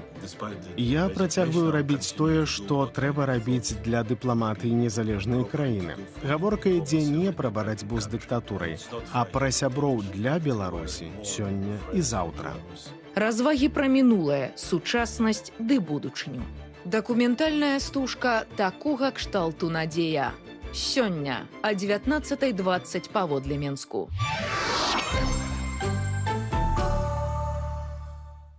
Глядзіце гістарычны праект Белсату. Адкуль у Беларусі савецкая ўлада? Хто іх сюды клікаў і што яны нам насамрэч прынеслі. Ніякай беларускай савецкай сацыялістычнай рэспублікі бальшавікі ніколі не планавалі. Яна ім была не патрэбная. Бальшавікі былі майстрамі ў адным у задурванні людзям мазгоў. Бандыцкі горад, дзе ўладу ўзялі таксама бандыты. Толькі што прадстаўляюцца яны як улада, бо жыць так далей было проста немагчыма. Як нам ставіцца да савецкай Беларусі на вось такім падмурку? Напэўна, гэта тэма пра папулізм і пра тое, што з яго нараджаецца. Кацярына Ваданосава і Васіль Калач запрашаюць на прагляд праграмы «Каса на камень» у сераду о 20:10 паводле Менску.